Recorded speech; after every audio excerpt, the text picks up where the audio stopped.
በስመ አብ ወወልድ ወመንፈስ ቅዱስ አሐዱ አምላክ አሜን። ስንክሳር ጥር 16 አንድ አምላክ በሚሆን በአብ በወልድ በመንፈስ ቅዱስ ስም ጥር 16 በዚች ቀን የስሙ ትርጓሜ የእግዚአብሔር ወዳጅ የሆነ የከበረ ፍላታዎስ በሰማዕትነት ሞተ። ይህም ቅዱስ ከአንጾኪያ ሀገር ሰዎች ወገን ነው። ወላጆቹም ማርገድ የሚባል ላም ያመልኩ ነበር።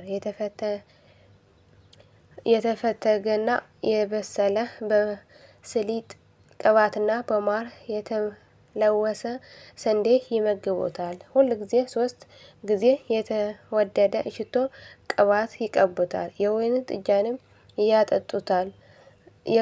ለክረምትና ለበጋም ማደሪያ አለው። በአንገቱም የወርቅ ዘንጅርና ድሪ አለ። ይህ ቅዱስ ፍላታዎስ መልኩ እጅግ የሚያምር ነበረ።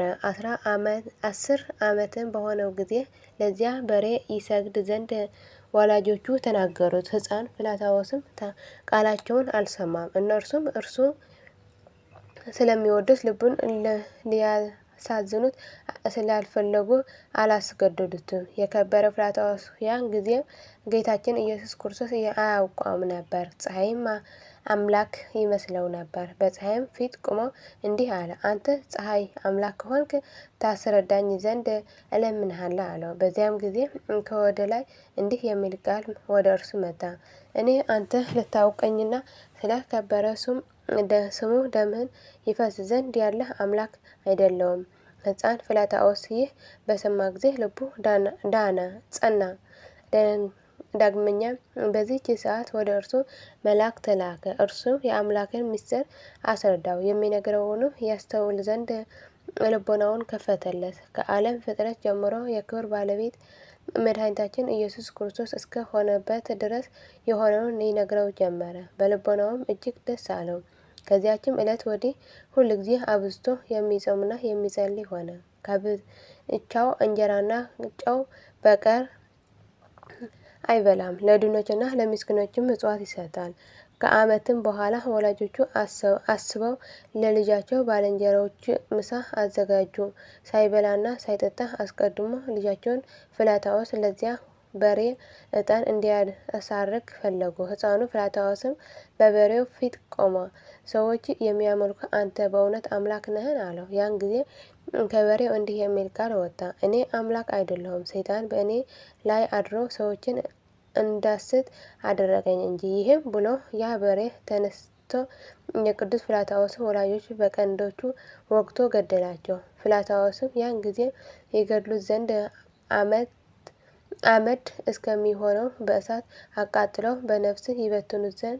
በንፋስ ይበትኑት ዘንድ አገልጋዮቹን አዘዛቸው። እርሳቸውን እንዳዘዛቸው አደረጉ። የወላጆቹን በድኖቻቸው ወድቆ ነበር። እግዚአብሔርም ጸጋውን አሳድሮበታልና ቅዱስ ፍላታዎስ በወላጆቹ በድኖች ላይ ጸለየ። ነፍሳቸውም ተመልሳ በዚያን ጊዜ ተነሱ። በሲኦልም ካዩት ስቃይ ነገሩት። ከዚህም በኋላ በቅዱስ ፍላታዎስ ወላጆቹ በአብ በወልድ በመንፈስ ቅዱስ የክርስትና ጥምቀት ተጠመቁ። ሀብተ መንፈስ ቅዱስም ተሰጥቶት በጸሎቱ በሽተኞችን የሚፈውስ ሆነ። ወሬውም በንጉሥ ዲዮቅልጥያኖስ ዘንድ ተሰማ።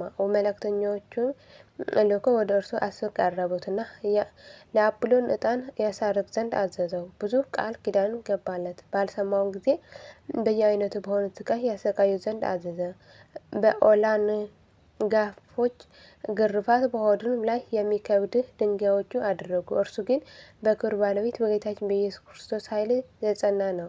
ከዚህም በኋላ ንጉሥንና የረከሱ አማልክቶችን ሊረግማቸው ጀመረ። ንጉሥም አፉን ይመቱት ዘንድ ምላሱንም ይቆርጡት ዘንድ ጥርሶቹም ይሰብሩ ዘንድ አዘዘ። ጌታችን ያለ ጥፋት ጤነኛ አደረገው። ከዚህም በኋላ ንጉሡ ይሸነግለው ዘንድ መልካም ቃል ሊናገረው ጀመረ። የከበረ ፍላታዎስ ግን ሲዘባበትበት ለጣዖቶቹ እንደሚሰዋ ቃል ገብቶለት፣ ንጉሥም እውነት ስለመሰለው ደስ አለው። አጵሎንና አገልጋዮቹን ለጣዖትም የሚገዙትን ሁሉንም እንዲያመጧቸው አዘዘ። ዳግመኛ በከተማው ውስጥ አዋጅ ነጋሪ ይዞር ዘንድ አዘዘ። እንዲሁም እያለ ሁላቸውም አሕዛብ ኑ፣ ፍላታዎስ ለአማልክት ሲሰዋ ታዩ ዘንድ አሕዛብ ሁሉ ወደ እርሱ በአደባባይ ተሰበሰቡ። ጣዖታትን በጎዳና ውስጥ ሲያመጧቸው የከበረ ፊላጦስ የክብር ባለቤት ጌታችን ኢየሱስ ክርስቶስ ጣዖትና አገልጋዮቹን ጣዖት አምላኪዎችም ሁሉም ምድር አፏን ከፍታ ትውጣቸው ዘንድ ለመኑ፣ ዋጠቻቸው። በአደባባዩ ውስጥ ታላቅ ጩኸትና ሽብር ሆነ። ይህም ድንቅ ስራ አይተው ብዙዎች በክብር ባለቤት በጌታችን በኢየሱስ ክርስቶስ አመኑ። ንጉሱም ተቆጥቶ ራሳቸውን በሰይፍ እንዲቆርጡ አዘዘ። ቆረጧቸው። የሰማዕትነት አክሊልም ተቀብለው ወደ ዘላለም ሕይወት ገቡ። የከበረ ፍላታዎስም ማሰቃየትን ንጉሱ በሰለቸው ጊዜ ራሱን በሰይፍ ቆርጥ ዘንድ አዘዘና ቆረጡት። የሰማዕትነት አክሊልን በመንግስተ ሰማያት ተቀበለ። በዚህም ሰማዕት ጸሎት ይማረን፣ በረከቱን ከኛ ጋር ትኑር ለዘላለሙ አሜን። ዳግመኛ በዚች ቀን የከበረ አባት ተጋዳይ የሆነ ጵላዲዮስ አረፈ። ይህ ቅዱስ ከዋሻው ሳይወጣ የሴቶችን ፊት ሳያይ 50 ዓመት ኖረ። ድንቆች ተአምራቶችን የማድረግና የትንቢትን መናገር ሀብት ተሰጠው። ዜናውንም በቦታው ሁሉ ተሰማ። በምስር ሀገር አንድ ነጋዴ ነበረ። ይነግድም ዘንድ በመርከብ ተጭኖ ሄደ። ማዕበልም ተነስቶበት ለመስጠም ደረሰ። በአባ ጵላዲዮስ ጸሎት ተማጸኛለሁና ከሞት ከዳንኩ 100 የወርቅ ዲናር ለእርሱ እሰጣለሁ ብሎ ጮኸ።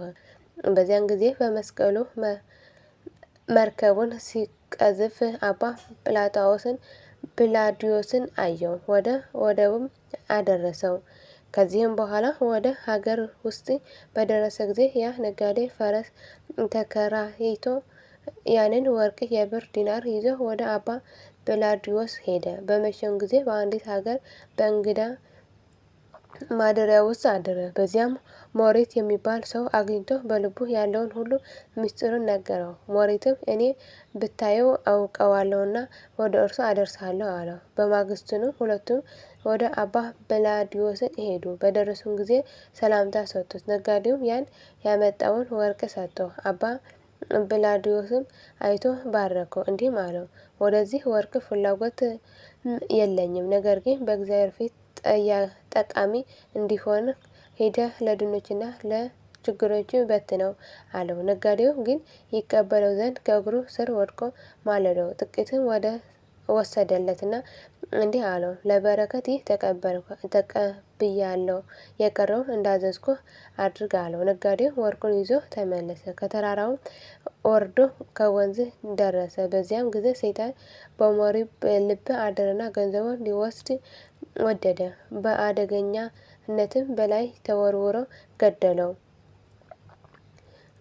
በሌሊትም በድኑን ተሸክሞ ወስዶ ከአባ ጵላዲዮስ ደጅ ጣለው። በማግስቱም ወደ ሀገር ገዢ ሂዶ ስለ ሟቹ ነገረው። መኮንኑም ወደዚያ በደረሰ ጊዜ አባ ጵላዲዮስን ይዘው ጽኑ እስራትን አሰረውና ስለ ሞተው ሰው ሊመረምረው ጀመረ። እርሱም እኔ አልገደልኩትም አለው። ወደ ሞተውም ቀርቦ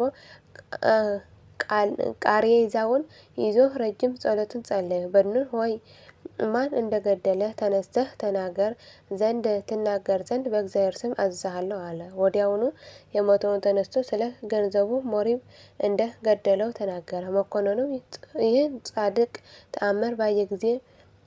ተአምር ባየ ጊዜ ደነገጠ። ለአባ ጵላዲዮስም ሰገደለት። በላይም ክፉ ስላደረገ ተጸጸተ። ሞሪትንም ሊገድለው ወደደ። አባ ጵላዲዮስም አስተወው። ከብዙ ተጋድሎም በኋላ እግዚአብሔር ደስ አሰኝቶ አገልግሎ በመልካም ሽምግልና አረፈ። ለእግዚአብሔር ምስጋና ይሁን። እኛንም በዚህ ጻድቅ ጸሎት ይማረን፣ በረከቱን ከኛ ጋር ትኑር ለዘላለሙ አሜን። ዳግመኛ በዚህች ዕለት የቅዱስ ቂርቆስ ማህበር የሆኑ 11,004 ሰራዊት በሰማዕታት ሞቱ። በረከታችን ከኛ ጋር ትኑር። ለእግዚአብሔር ምስጋና ይሁን አሜን። ዳግመኛ በዚች ዕለት የእስክንድርያ ሀገር ሊቀ ጳጳሳት የከበረ አባት አባ ዮሐንስ አረፈ። እርሱም ለአባቱ ሊቃነ ጳጳሳት 48ኛ ነው። ይህ አባት ከታናሽነቱ በአስኬጥስ ገዳም በአባ መቃርስ ቤተ ክርስቲያን ውስጥ መንኩሶ ፍጹም ተጋድሎን ተጋደለ። በጾም በጸሎት በትጋት የተጠመደ ሆነ። በእግዚአብሔርም ተመርጦ በሰማዕቱ ቅዱስ ሚናስ ቤተ ክርስቲያን ሊቀ ጳጳሳት አባ ሚካኤል ቅስና ሾመው። የቤተ ክርስቲያንም ገንዘብ ሁሉ ምድሩንም በውስጧ የሚገባውን መባና ስዕለቱንም አስረከቡት። መልካም አስተዳደረ፣ በሰላም በፍቅርም አገለገለ። ከእርሱ አስቀድሞ የከበረ ሊቀ ጳጳሳት አባ ሚናስ ባረፈ ጊዜ የሚሾሙትን ሊቀ ጳጳሳት ይመርጡ ዘንድ ኤጲስቆጶሳትና መምህራን ተሰበሰቡ። ብዙዎችን መርጠው ስማቸውን በክርታስ ጻፉ። አንድ ጻድቅ ሰውም በሰማዕት ቅዱስ ሚናስ ቤተ ክርስቲያን የተሾመውን ቀሲስ ዮሐንስ ለምን ረሳችሁት? አላቸው። ሁሉንም በእውነት እርሱ ለዚች ሹመት የተገባ ነው አሉ። ከዚህም በኋላ ስሙን በክርታስ ጽፎ ከዚያች ጋር ቀላቀሉት። በመሰዊያው ላይ አድርገው 3 ቀኖች ሲጸልዩና ሲቀድሱ ኖሩ። ከዚህም በኋላ ሕፃኑ አምጥተው አንዷን ክርታስ እንዲያነሳ አዘዙትና በውስጧ የዚህ ቅዱስ ስም ያለባትን አነሳ። አይተውም መልሰው ከክርታሶች ጋር ቀላቀሉት። ሌላ ሕፃንም አመጡት እና እርሱም ያች ክርታስ ደግሞ አነሳት። አይተውም እንደ ቀድሞው መልሰው ቀላቀሉት። 3ኛም ሕፃን አመጡ። እርሱንም የዚህ አባት ዮሐንስ ስም ያለበትን ያቺ ክርታስ አነሳ። እግዚአብሔርም እንደ መረጠው ተረዱ። ከዚህም በኋላ ያለ ውዴታው ይዘው በእስክንድርያ ሀገር ሊቀ ጳጳሳት ሾሙት። በተሾመው ጊዜም እንደ ሐዋርያት አጠባበቅ መንጋዎቹን ጠበቀ። ወደ እግዚአብሔር የሚያደርስ መጻተኞችን ያነቡላቸው ነበር። በበጎ ስራና በቀናች ሃይማኖቱ የሚያጸናቸው ሆነ። ችግር ላለበት ሰው ሁሉ አብዝቶ የሚራራና የሚመጸውት ሆነ። በዘመኑም አንድ መሳሪያ ስንዴ ዋጋው 2 የወርቅ ዲናር እስከሚሆን በግብጽ ሀገር ታላቅ ረሃብ ሆነ። ድሆችና ችግረኞቹም ከሕዝቡ ውስጥ ብዙዎች ወደ ቤቱ ደጃፍ ይሰበሰቡ ነበር። ረዳቱ ማርቆስም በአብያተ ክርስቲያናት ገንዘብ ላይ ሁሉ ሾመው። ጌታችንም ከሰዎቹ ላይ ቁጣን እስከ አራቀ ድረስ ለችግረኞቹ ሁሉ በጠዋትና በማታ የሚሰጣቸው ሆነ። ስለዚህም ይህ አባት ዮሐንስ መሐሪ ተብሎ ተጠራ። ከዚህም በኋላ ይህ አባት አብያተ ክርስቲያናትን ሰራ፣ በጌጥ ሁሉ አጌጣቸው። ዕረፍታቸውን በቀረበ ጊዜ ለካህናቱ የሚያርፉባትን ቀን ነገራቸው። እንዲህ አላቸው፣ እኔ ጥር 16 ቀን ተወለድኩ። በዚያች ቀን ሊቀ ጵጵስና ተሾምኩ። ደግሞ በዚያች ቀን አርፋለሁ። ይህንንም ሲላቸው ኤጲስቆጶሳት አለቀሱና አባታችን ሆይ ከአንተ በኋላ ሊቀ ጵጵስና የሚሾም ማን ነው? አሉት። እርሱም ረዳቴ ቀሲስ ማርቆስ ነው፣ የክብር ባለቤት ጌታችን ለዚህ ሹመት መርጦታልና አላቸው። በሹመቱም 23 ዓመት ከኖረ በኋላ ጥር 16 ቀን አረፈ። በዘመኑም በእስክንድርያ ሊቀ ጵጵስና በግፍ የተሾመው ዳዊት ሞተ። ዳግመኛ ከእርሱ አስቀድሞ የነበረ በእስር ቤት 10 ዓመት ከኖረ በኋላ ሌላ ጊዮርጊስ የተባለ ተሾመ። ይህም አባት አባ ዮሐንስ በተሾመ ጊዜ ስለ ቀናች ሃይማኖት መልእክትን ጻፈ። ጊዮርጊስን ባረፈ ጊዜ በእርሱ ፋንታ ስሙ ኪራኮስ የሚባል ጻድቅ ሰው ተሾመ። መልእክትንም ጽፎ ወደ አባ ዮሐንስ ላከ። እርሱም ደስ ተሰኘበት። የመልእክቱንም መልስ ጽፎ ላከለት። ለእግዚአብሔር ምስጋና ይሁን፣ እኛንም በዚህ አባት ጸሎት ይማረን፣ በረከቱን ከኛ ጋር ትኖር ለዘላለሙ አሜን። ዳግመኛ በዚች ዕለት አምድ ከሚባል ሀገር የሶርያ ሰው ሊቀ ዳንኤል አረፈ። የዚህም ቅዱስ አባቱ በወርቅና በብር ባለጸጋ የሆነ ነው። አባቱም በሞተ ጊዜ የሀገሩ አምድ ጳጳስ አባ ዲዮናስዮስ ይህ ቅዱስ አሳደገው፣ የቤተ ክርስቲያንም ትምህርት አስተማረው። ከዚህም በኋላ ድቁና ቅስና ሾመው፣ የምንኩስናን ልብስንም አለበሰው። ሀብተ ፈውስንም እስከ ተሰጠው ድረስ ከሰንበት እስከ ሰንበት ሳይበላ በጾም በጸሎት ጸንቶ ኖረ። ከዚህም በኋላ የሴቶችን ፊት እንዳያይ ፈጽሞ ስዕለትን አደረገ። እናቱም ወሬውን በሰማች ጊዜ ወደ እርሱ መጣች፣ ታየውም ዘንድ ላከችበት። እርሱም የሴቶች ፊት እንዳላይ ስዕለትን ተስያለሁ አላት። እርሷም እኔ እናትህ አይደለሁምን? እንዴት እንደ ሌሎች ሴቶች ታስበኛለህ? አለችው። እምቢ ባላትም ጊዜ ክንብንባን ገልጣ 2 ሴቶች አንድ ልብስ ለብሰው እያዩ ሲጠቃቀሱበት እግዚአብሔር ያሳየኝ ብላ ረገመችው። ከጥቂት ቀንም በኋላ አንድ ምዕመን ሰው ለሊቀ ዳንኤል ለሊቅ ዳንኤል 300 የወርቅ ዲናር ወሰደለት። በማታም ጊዜ ከሊቀ ዳንኤል ደጃፍ ሲደርስ ከእርሱ ጋር ያሉ ወዳጁ ስለ ገንዘቡ ፍቅር በላይ ተነስቶ ገደለው። ስለ ሟቹ የአምድ ንጉሥ በሰማ ጊዜ አባ ዳንኤል ያቀርቡት ዘንድ አዘዘ። በውሽባ ቤት ያሉ 2 ሴቶችም የአባ ዳንኤል መምጣት ወሬ በሰሙ ጊዜ ከቸኮላቸው ብዛት የተነሳ ያዩት ዘንድ አንድ ልብስ ለብሰው ወጡ። አባ ዳንኤልም እናቱ የተናገረችውን ስለደረሰበት ፈገግ ብሎ ሳቀ።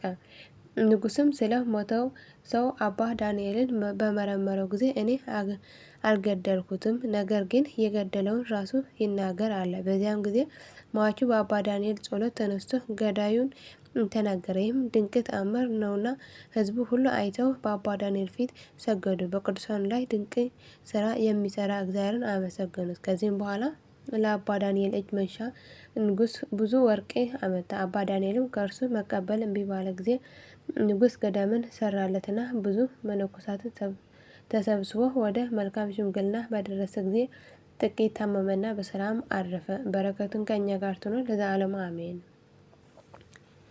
አሜን። የሁሉም ቅዱሳን በረከትና ረድኤት ምልጃና ጸሎታቸው ከመላ ሕዝበ ክርስቲያን ጋር ለዘላለሙ ጸንቶ ይኖር አሜን። ጥር 16 ቀን የሚከበረው ዓመታዊ የቅዱሳን በዓላት ቅዱስ ፍላታዎስ ሰማዕት፣ አባ ጵላዲዮስ ገዳማዊ፣ ማር ዳንኤል ሶርያዊ፣ አባ ዮሐንስ መሐሪ ሊቀ ጳጳሳት። 11400 ሰማዕታት የቅዱስ ቂርቆስ ማህበር። 11300 የቅዱስ ፊልጶስ ማህበር። አባ ጻማ ከተሰዓቱ ቅዱሳት አንዱ። ወርሃዊ የቅዱሳን በዓላት በዓለ ኪዳነ ለድንግል፣ ቅዱስ አኖሪዎስ ንጉሥ፣ ቅዱስ ገብረ ማርያም ንጉሥ ኢትዮጵያ፣ ቅድስት ኤልሳቤጥ፣ አባ ዳንኤል፣ አባ አቡናፈር ገዳማዊ፣ አባ ዮሐንስ ወንጌል ዘወርቅ። የሁሉም ቅዱሳን በረከትና ረድኤት ምልጃና ጸሎታቸው ከሁላችን ጋር ነው ለዘላለሙ አሜን። አቡነ ዘበሰማያት ይትቀደስ ስምከ ትምጻእ መንግሥትከ ወይኩን ፈቃድከ በከመ በሰማይ ከማሁ በምድር ሲሳየነ ዘለለዕለትነ ሀበነ ዮም ህድግ ለነ አበሳየነ ወጌጋየነ ከመ ንሕነኒ ለዘአበሰ ለነ ኢታብአነ እግዚኦ ውስተ መንሱት አላ አድኅነነ ወባልሐነ እምኩሉ ኩሉ እስመ መንግሥት ኃይል ወስብሐት በሰላም ቅዱስ ገብርኤል መልአኩ እግዝእትየ ማርያም ሰላም ለኪ ድንግል በኅሊናኪ ወድንግል በሥጋኪ እመ እግዚአብሔር ጸባኦት ሰላም ለኪ ብርክት አንቲ እምአንስት ወቡሩክ ፍሬ ከርሥኪ ተፈሥሒ ፍሥሕት ኦ ምልዕተ ጸጋ እግዚአብሔር ምስሌኪ ሳህል ወጸልዪ ምሕረተ ወእንታነ ኀበ ኢየሱስ ክርስቶስ ከመ ይስረይ ለነ ኃጣውኢነ ለዓለመ ዓለም ለዘላለሙ አሜን።